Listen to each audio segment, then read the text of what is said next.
Hari ini bertepatan dengan tanggal 5 November, salah satu bulan yang diperingati oleh seluruh bangsa Indonesia sebagai bulan pahlawan. Karena pada bulan ini, tepatnya pada tanggal 10 November, pemerintah menetapkan sebagai hari pahlawan. Penetapan itu mengingatkan kita pada sejarah masa lampau, ketika awal kemerdekaan Republik Indonesia, tepatnya 2 bulan 10 hari usai proklamasi kemerdekaan dikumandangkan. Dalam catatan sejarah, terjadi pertempuran besar yang dikenang oleh sejarah dunia, bagaimana tentara Inggris,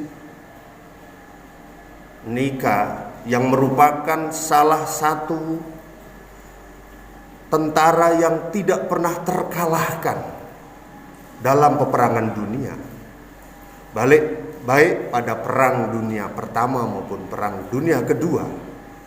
Dan saat itu Inggris berada dalam posisi percaya diri yang luar biasa, karena bersama dengan sekutu baru saja menaklukkan Jepang dengan pengeboman di Hiroshima dan Nagasaki. Dan pasukan mereka yang sebegitu kuat, sebegitu terlatih, beserta dukungan alat pertempuran yang paling canggih pada saat itu, ternyata harus bertekuk lutut di Indonesia, di Surabaya, berhadapan dengan laskar rakyat, tentara Indonesia yang baru seumur jagung. Dan mereka harus mengakui bagaimana heroisme arek-arek Surabaya dengan teriakan takbir yang tidak pernah berhenti membuat barisan tentara sekutu kocar-kacir. Terjadi pertempuran besar antara tanggal 24 sampai 28 Oktober yang di dalam catatan sejarah merupakan pertempuran paling brutal di medan peperangan. Karena tentara Inggris ketika mendarat di Surabaya betul-betul ingin menunjukkan superioritas mereka sebagai sebuah pasukan dengan kekuatan penuh. Di dalam catatan 20.000 tentara dengan pesawat-pesawat terbang dan alat-alat yang begitu canggih pada saat itu, namun harus berhadapan dengan laskar rakyat. Kita ingat, tentara Republik Indonesia baru lahir pada tanggal 5 Oktober, dan 20 hari kemudian terjadi pertempuran besar di Surabaya, yang salah satu pemicu pertempuran itu bagaimana arek-arek Surabaya, bagaimana laskar-laskar sabilillah, laskar-laskar Hizbullah dari Jawa berduyun-duyun ke Surabaya usai mendapatkan perintah langsung dari Hadratus Syekh Kiai Haji Hasyim Asy'ari dengan apa yang kita kenal dengan resolusi jihad pada saat itu. Dan pertempuran besar yang lebih tepat disebut dengan tawuran, karena memang pada saat itu peta yang kemudian melebur dengan TRI, Hizbullah, Sabilillah, dan arek-arek Surabaya belum memiliki perlengkapan senjata yang mumpuni, sehingga di dalam catatan Kita ingat mereka mempersenjatai diri dengan bambu runcing, dengan ketapel, dengan batu, dengan apapun yang ada di sekitarnya untuk membela kehormatan tanah air Indonesia yang baru saja diproklamirkan kemerdekaannya. Dan baru ada di dalam catatan sejarah dunia bahwa tentara Britania Raya Inggris yang begitu kuat, begitu hebat, harus rela kehilangan 2 jenderalnya di Surabaya, Brigadir Jenderal Malabi, dan satunya lagi sama juga wafat dalam pertempuran di Surabaya. Tidak terhitung perwira mereka yang hilang, karena dalam catatan Inggris kehilangan 600 tentaranya. Ini tentu menjadi peristiwa sejarah yang tidak bisa dilupakan. Bagaimana kemenunggalan antara TNI, Polri, ulama, dan rakyat menjadi titik kunci untuk mempertahankan keutuhan bangsa dan negara Republik Indonesia. Bahu-membahu mereka dalam satu semangat kecintaan yang luar biasa terhadap tanah air, dalam satu jargon yang sangat kita kenal, hubbul watan minal iman. Cinta tanah air adalah sebagian daripada iman. Kalau di dalam rukun iman ada kewajiban untuk percaya kepada Allah, percaya kepada malaikat-malaikat Allah, percaya pada kitab-kitab Allah, percaya pada utusan-utusan Allah. Frase percaya pada kitab-kitab Allah, percaya pada utusan-utusan Allah di dalam rukun iman kita bagi seorang muslim adalah perintah bahwa keseluruhan para rasul, keseluruhan para nabi, yang di dalam kitab tafsir Ibnu Katsir disebutkan jumlah nabi sejak Nabi Adam sampai Nabi Muhammad itu ada 124.000. Jumlah rasul ada 313.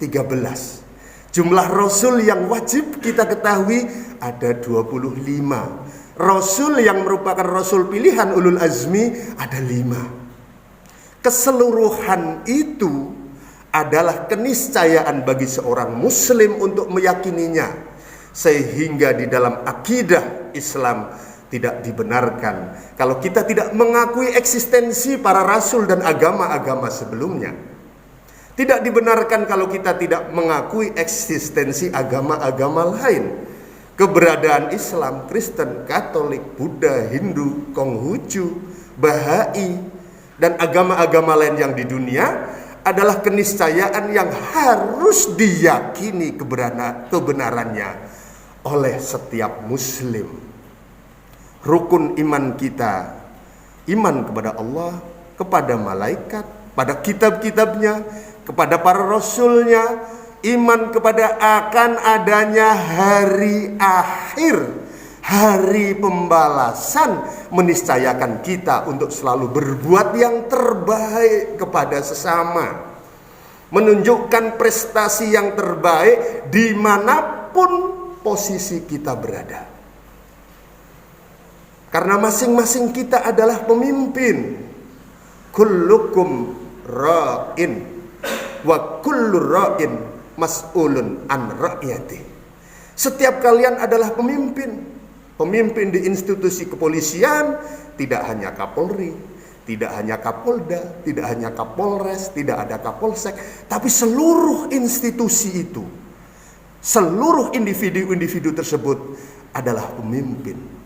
Maka tugas seorang pemimpin adalah liyabluwakum ayyukum ahsanu amala, untuk menunjukkan kepada semua akan kinerja, akan prestasi yang terbaik sesuai dengan bidangnya masing-masing. Bertanggung jawab untuk melakukan yang terbaik atas organisasi yang dipegangnya. Organisasi terkecil adalah organisasi keluarga. Karena apa?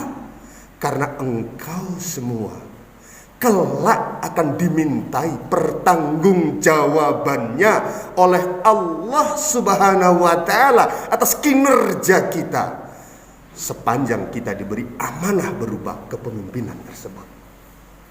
Maka seorang yang meyakini adanya hari akhir, ia selalu yakin bahwa apapun yang ia lakukan, apapun yang ia perbuat, kelak akan dipertanggungjawabkan di depan Allah Subhanahu wa Ta'ala.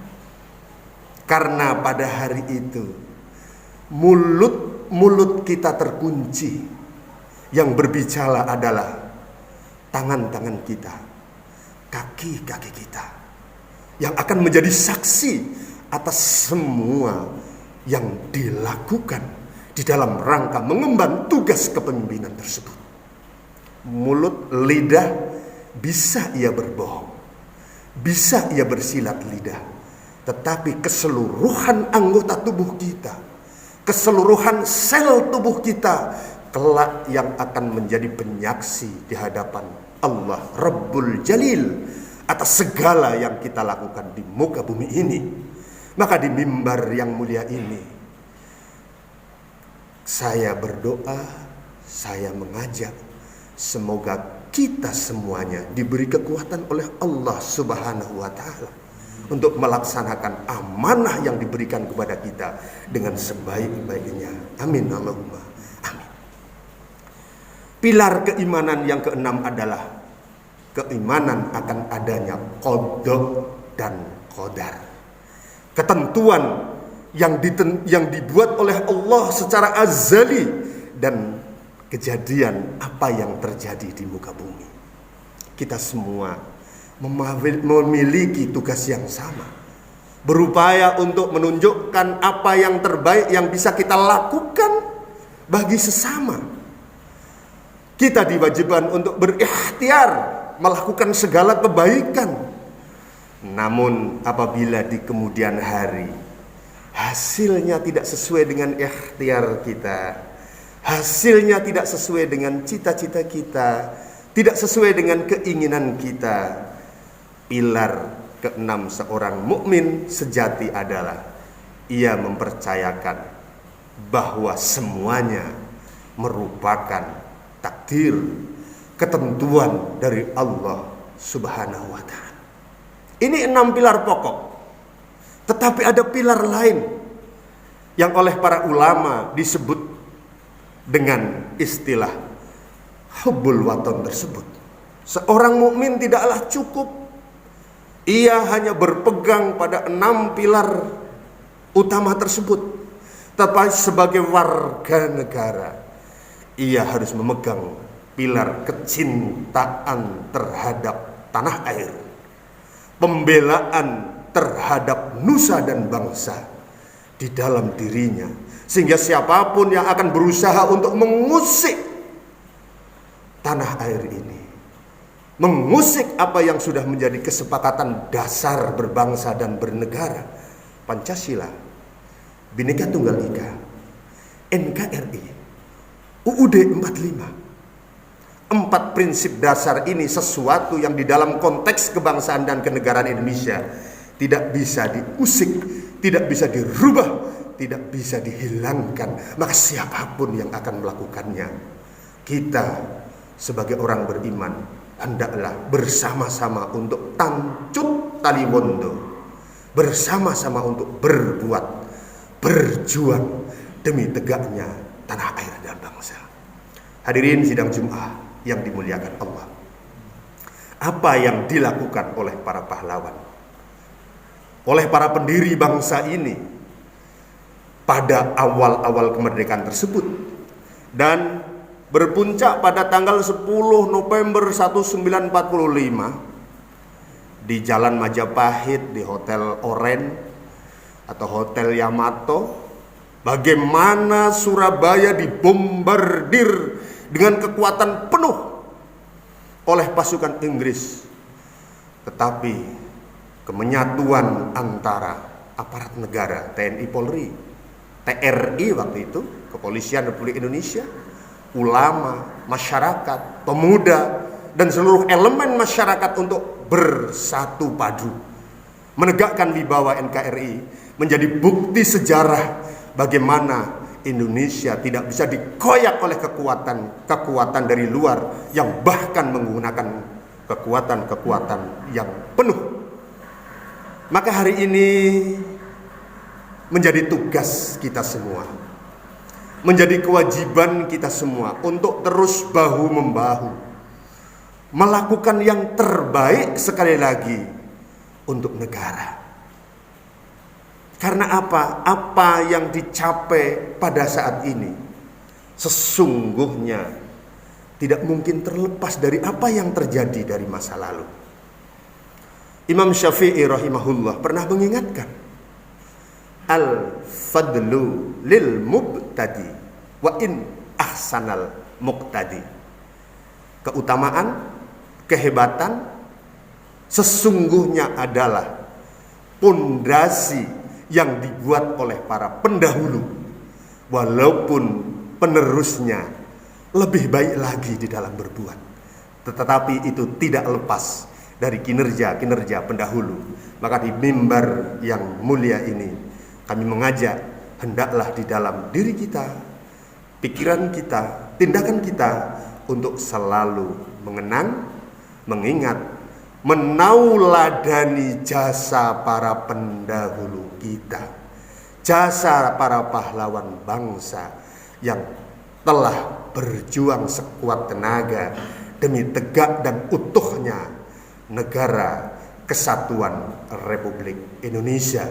Mudah-mudahan kita semua diberi kekuatan oleh Allah Subhanahu wa Ta'ala untuk menjaga amanat bangsa negara NKRI ini dengan sebaik-baiknya. Amin Allahumma amin. Barakallahu li wa lakum fil Qur'anil azim wa nafa'ana wa iyyakum bil ayati wa dzikril hakim wa taqabbala minna wa minkum tilawatahu innahu huwal ghafur.